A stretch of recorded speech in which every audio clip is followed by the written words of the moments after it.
Rain slashed across the windshield. The young couple argued over whose fault the fender bender had been. A slender man in a cheap-looking windbreaker stood by his battered sedan. He quietly apologized as their voices rose. They called him pathetic, accused him of ruining their evening. Hours later, they posed for photos in front of a sleek, midnight blue supercar. It gleamed beneath the cafe lights. They laughed, mocking the man they assumed could never own such a prize. But sometimes, the truth doesn't announce itself with grand gestures. It waits patient and silent until the moment when arrogance begins to unravel. Stay with this story, because what happens next will challenge how you see status, worth, and the quiet strength some people carry behind unassuming eyes. The rain had turned the city into a blur, smeared neon, puddles that swallowed the streetlights. Water pooled in the gutter along Park Ridge Avenue, rippling as cars sloshed past. Olivia tightened her grip on Ethan's arm. She craned her neck to inspect the damage on their compact SUV. A shallow dent pressed into the rear bumper, no bigger than the palm of her hand, but judging by her voice, it might as well have been the end of the world. "Look what you did," she shouted, glaring at the man standing by the old sedan that had tapped them at the intersection. He was tall, lean. Rain dripped from the hood of his cheap nylon windbreaker. His hands were raised, palms open, a silent plea. His face was mild, almost gentle, like he was used to being overlooked. Somehow that only made Olivia angrier. "I'm so sorry," he said, his voice so soft she had to strain to hear. "I was trying to brake." "The road." "Oh, don't pretend you couldn't see us," Ethan snapped. He stepped forward, gesturing to the dent. "Do you have insurance, because this is going to cost?" The man hesitated. His eyes flicked to his car, a faded silver sedan. Its left mirror was held on by duct tape. His expression was quiet embarrassment. Yes, he murmured. "I have insurance. Please let me." Olivia cut him off with a scornful laugh. "Do you even have a license?" She turned to Ethan. "God, look at his car. It's a miracle it's still running." She shook her head as if she were disappointed the world allowed such people to exist. The man didn't argue. He just looked at the ground as if hoping he could vanish. "I'll get the information," he said eventually, his voice frayed around the edges. Ethan sighed, wiping rain from his brow. "Just hurry up." While the man retreated to his glove compartment, Olivia leaned against their SUV and whispered, "People like that shouldn't be on the road. He probably lives in that car." Ethan smirked. "You think he even has a proper address?" "Doubt it." She folded her arms. Some pathetic nobody. They didn't notice how his shoulders tightened when he returned. He handed over a wrinkled insurance card, avoiding their eyes, like someone who'd learned it was safer never to meet stares head-on. When the exchange was done, he stepped back into the rain, lifted one hand in a hesitant farewell, and climbed into his sedan. As he pulled away, Olivia muttered, "What a waste of our evening." Ethan slipped an arm around her waist. "Forget it. Let's get dinner." She nodded, though she looked back, once watching the sedan disappear down the soaked street. For a moment, some small part of her wondered if she'd gone too far, but she pushed the thought aside. The evening stretched ahead, a promise of candlelit menus and warm conversation. Neither of them spared another thought for the man in the rain. Later that night, the weather cleared. The air was clean and cool. They walked out of the restaurant into a parking lot lined with expensive vehicles, sleek sports cars, polished SUVs, the kind that made Ethan puff up with admiration. And there it was, a low-slung supercar. Midnight blue paint glistened under the lampposts. Olivia gasped, her irritation melting away. "Oh, Ethan, look at that." His eyes widened. "That's an Aston Martin Vantage. Jesus." They drifted toward it, drawn like magnets. Up close, it looked unreal, like something built for another world. The chrome trim gleamed. Droplets of water slid down the hood as if they were afraid to linger. Ethan pulled out his phone. "We have to get a picture." He handed it to Olivia and stepped in front of the car, striking a pose that made her laugh. For a moment, the sour taste of their earlier argument vanished, replaced by the thrill of being near something so rare. She joined him, tucked herself under his arm. They both beamed at the camera. "Imagine," she murmured, "owning something like this. You'd never have to prove yourself to anyone." Ethan scoffed. "People with this kind of money probably don't even look at us. They live on another planet." She didn't disagree. She turned back to admire the car again, not noticing the security camera blinking quietly above them. 10 feet away, a man stood near the entrance to the cafe, hidden behind a column. He was dressed in the same rain-damp windbreaker. The hood was down. His hair clung to his forehead. His face was pale with fatigue. In one hand, he held the keys to the Aston Martin. He watched them taking selfies, watched the way they laughed, oblivious. And though his heart thumped in his chest, he made no move to interrupt. For now, he simply observed. Sometimes he thought it was better to let people reveal themselves fully before you decided how to respond. The man stepped back into the shadows as Ethan and Olivia moved around the supercar, posing for another round of photos. They took close-ups of the hood ornament, the rims, even a short video of Olivia pretending to open the driver's side door. Their laughter floated into the quiet evening, mingling with the soft hum of the city winding down. From where he stood, Aaron, though they would never have guessed that was his name, watched with a steady, measured calm. Rain still clung to his collar, dripping in small rivulets onto the sidewalk. The desire to approach them, to reveal who he was and what they had so easily mocked, pressed against his ribs like a held breath. But he didn't move. Instead, he leaned his shoulder against the cool stone pillar and closed his eyes. Memory, vivid and insistent, flickered across his mind. A different evening years ago, when he'd first come to the city. The old sedan hadn't been quite so battered back then. He'd been 25, freshly laid off from a warehouse job, living out of the car for weeks as he sent out resumes. No one had cared that he worked 16-hour days. No one had cared that he'd done everything right. He had learned early that most people were too wrapped up in their own comfort to notice anyone who didn't look the part. Or worse, they noticed and turned away because pity was too inconvenient. But he hadn't given up. He had saved every spare dollar, fixing the sedan himself in borrowed parking spaces. Years later, when the first small success came, a software contract that paid him more than any previous year combined, he'd sworn he would never forget what it felt like to be invisible. And he hadn't. He opened his eyes, regarding the couple in front of the car. Their faces were flushed with excitement and self-satisfaction. He knew their type well.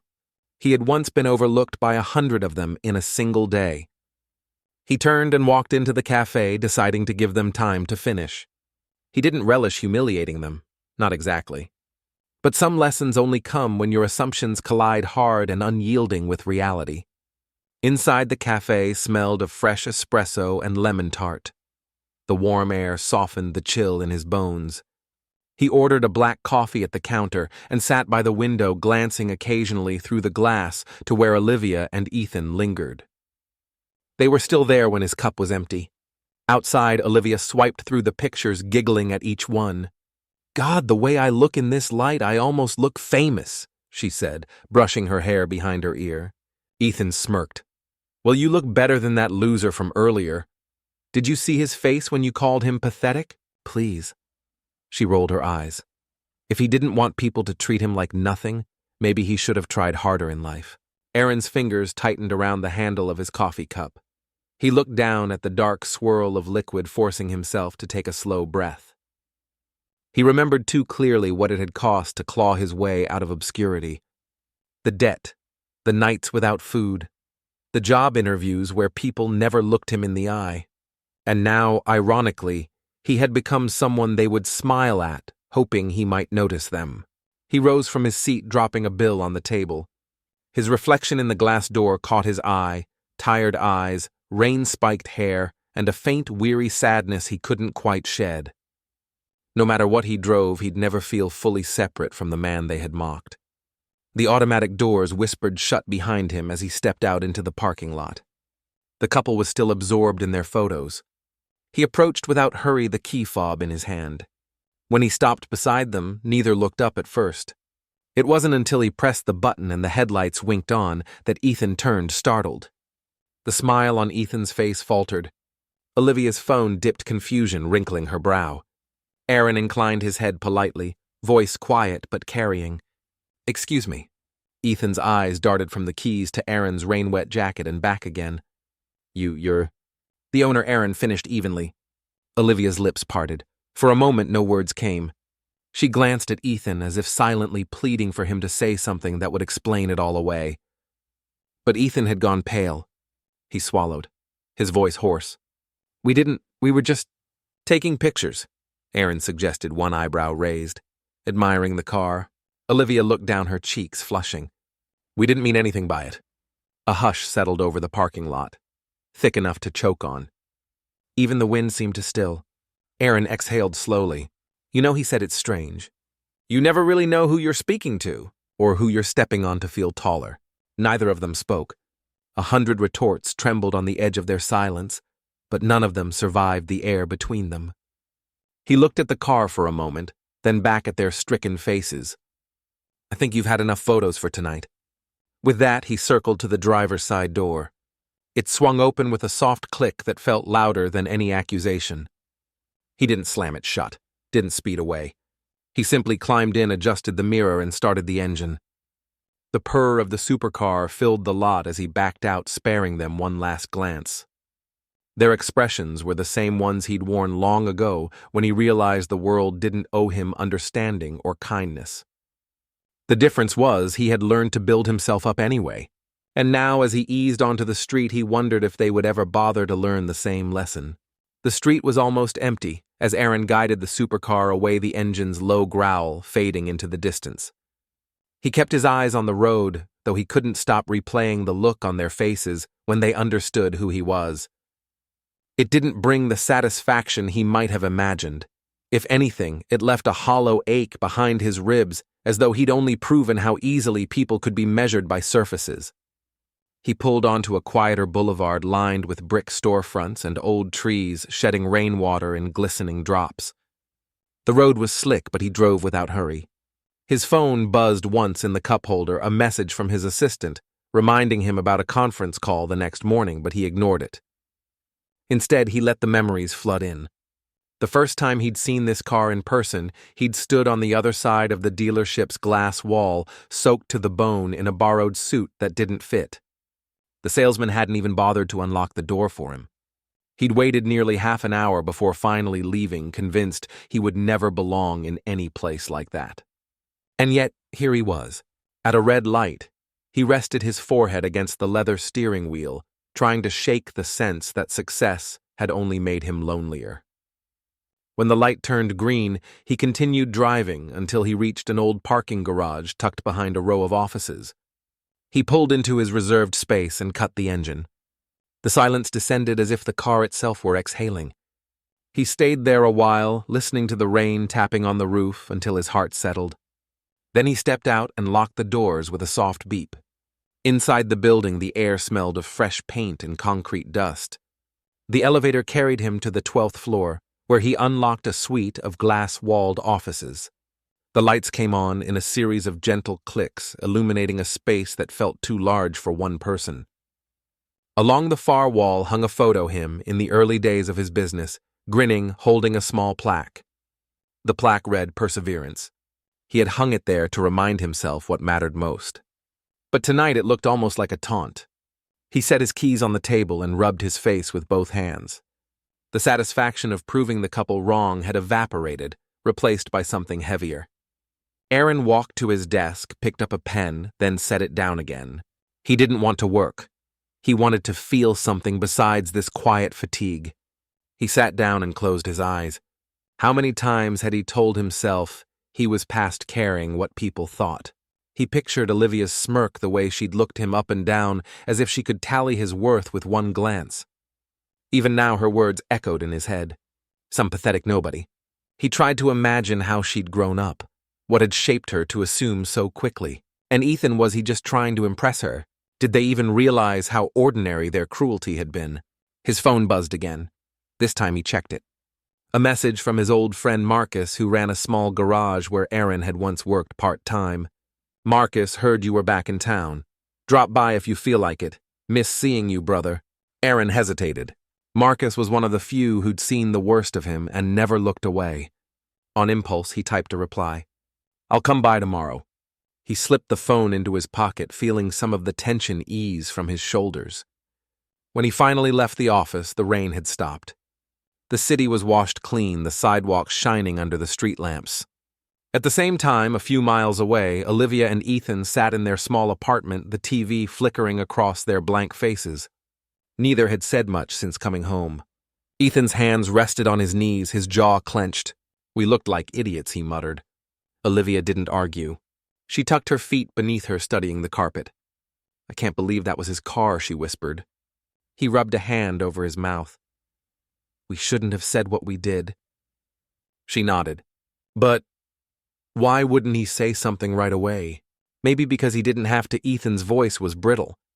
Maybe he already knew exactly what we were. The silence that followed was longer and heavier than either of them could bear. Finally, Olivia reached for her phone and pulled up the gallery. The photos were still there, smiling faces in front of a car they had no claim to. The background of their own careless judgment immortalized in pixels. She selected the album and deleted it without a word. Ethan watched her, then looked away. Neither of them wanted to admit how much it hurt to realize they had been so small. Later that night, Aaron sat on the edge of his bed in the quiet dark.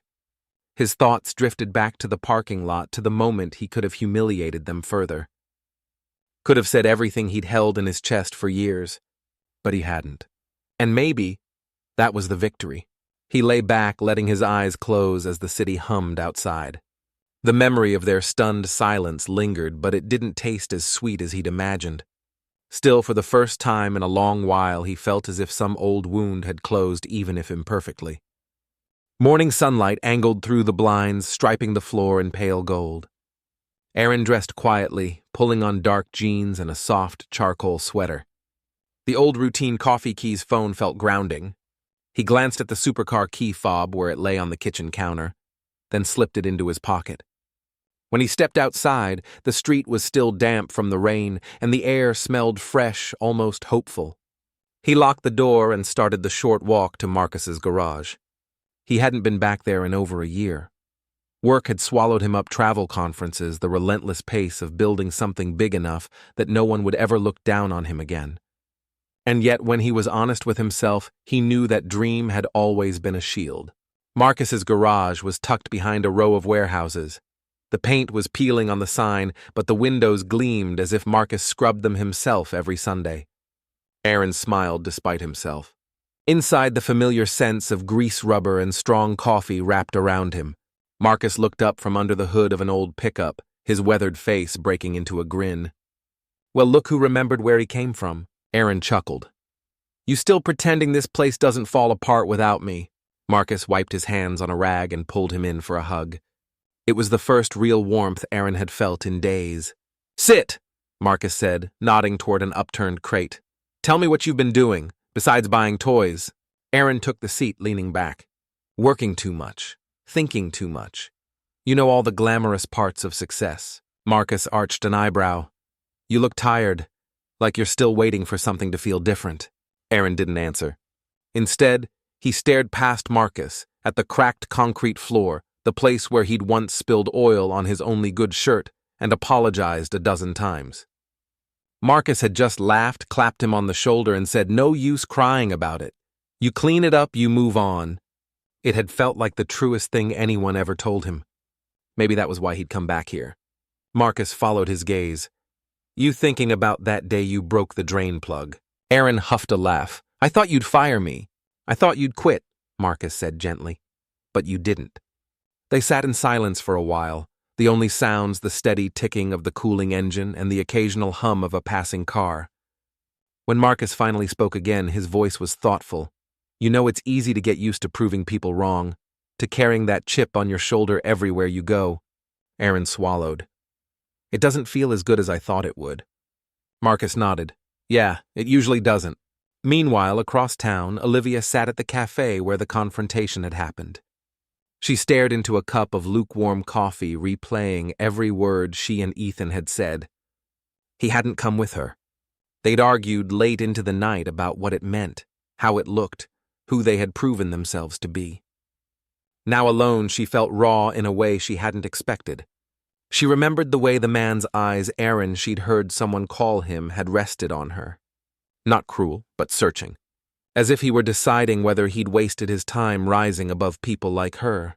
A notification buzzed her phone. A new comment on her social media page under a post she had forgotten she scheduled a quote about self-worth, ironically enough. She couldn't bear to read it. She looked around at the other tables, strangers chatting, scrolling, living their lives without knowing how small she felt. In that moment, she realized she didn't care that Aaron owned a supercar. What she couldn't stand was the knowledge that he'd walked away with more dignity in 5 seconds than she'd ever managed. She pulled out her phone and searched his name, piecing together who he was. Every article she found about the company he'd built, the charities he funded, made her chest tighten. How had she been so certain he was beneath her?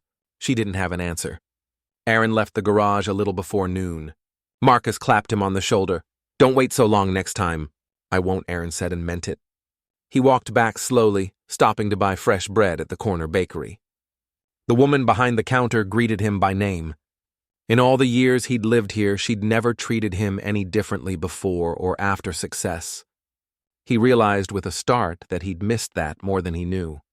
As he stepped out into the sunlight, he felt something in his chest loosen. He could spend the rest of his life trying to prove himself to strangers. Or he could remember who he'd always been. Someone who kept going even when no one believed in him. He reached the parking lot, the supercar parked in its slot like a sleeping beast. For the first time, he didn't feel the need to climb in right away. Instead, he stood beside it, breathing in the morning air, letting the city bustle around him. He thought of Olivia and Ethan, what they must be feeling now. He didn't wish them harm. In a strange way, he hoped they would learn. Maybe being humbled was the first step toward becoming more. He didn't start the car right away. He set the bakery bag on the hood and stood for a moment longer, letting the warmth of the rising sun touch his skin. It was a small, quiet comfort more satisfying than any outward show of success. Eventually, he opened the door and slipped inside. The familiar scent of leather and clean metal greeted him. As he sat behind the wheel, Aaron felt, perhaps for the first time in years, as if he were finally driving on his own terms, not just outrunning the past. He glanced at the dashboard clock. Plenty of time before his next meeting. He decided he didn't want to be anywhere in a hurry. So he pulled out slowly, merging into the city traffic, taking the long way toward the river that split downtown in two. He passed storefronts just opening for the day, watched people hurry across crosswalks, their faces full of intention and routine. For a moment, he felt utterly anonymous again. Just a man in a car, no better, no worse than anyone else. The riverfront was nearly empty this early. He parked along the curb and killed the engine. The hush that followed was almost startling. Aaron got out and leaned against the fender, arms folded. He thought about all the times he'd wished he could show the world he was worthy, and now that he had, it hadn't erased the old ache, or the memory of those years when he'd been invisible. But it had taught him something he hadn't understood before. That dignity doesn't come from what you own, or what anyone thinks. It comes from what you carry in your heart, when no one's watching. Olivia woke late, her head pounding. Ethan had already gone out. On the kitchen counter, he'd left a note in his blocky handwriting. "I need time to think." She read it twice, her chest constricting. They had built so much of their relationship on the idea that they were better, more ambitious, more sophisticated, more deserving. And now that they'd been exposed, she didn't know who they were anymore. Pulling a sweater around her shoulders, she walked to the window, stared down at the street. It looked the same as always, ordinary, indifferent. But she felt irrevocably changed, as if her illusions had cracked and would never fit back together. A thought came to her then, uninvited. Maybe this is what growing up feels like. It hurt, but in a clean way, like something finally healing. Oh. Mid-afternoon. Aaron stood on the pedestrian bridge that crossed the river. The breeze stirred his hair as he watched the current drift past. Sunlight glittered on the surface, in 1,000 shifting reflections. He rested his forearms on the railing, letting his thoughts drift. The past, the humiliation, the success, the empty victory. It all belonged to him, woven together in a story no one else could fully know. A child ran past him laughing, her father hurrying to catch up. Aaron felt something loosen in his chest. He could let it go. He could let them go too. That evening, Olivia sat at her desk, her phone in her hand. She had scrolled through Aaron's story half a dozen times, reading about the business he'd built, the causes he supported, the quiet ways he gave back. Her finger hovered over the message button. She didn't know what she would say. I'm sorry didn't feel like enough. But she couldn't pretend she didn't owe him something, if only the truth about herself. Finally, with a shaky breath, she started typing. I don't expect you to reply, but I wanted you to know I'm sorry for how I spoke to you. It wasn't about you, it was about my own fear of being nothing. I see that now. She stared at the message. Then, heart-thumping, she hit send. Aaron's phone vibrated in his pocket as he stood watching the river slip beneath the bridge. He hesitated before pulling it out. When he read Olivia's message, he felt no anger, no triumph, just a soft, unexpected relief. Maybe that was the real prize in the end, the chance to forgive. He slipped the phone back into his pocket and walked toward the car. The sun was setting in a blaze of pink and orange, the city skyline etched against the horizon. It looked almost new in that light, like a place where anything might still be possible. He unlocked the car, but before he climbed in, he took one last look around, breathing in the dusk. Then he smiled, small but real, and drove away without looking back. Have you ever made a quick judgment about someone, only to realize later you didn't know their story at all? This story reminds us worth isn't always visible, and neither is humility. If you've ever had a moment that changed the way you see people, I'd really love to hear about it in the comments. And if this story resonated with you, go ahead and like the video, subscribe, and turn on notifications for more true-to-life stories like this. Thanks for staying with me until the end. Take care of yourself, and I'll see you in the next one.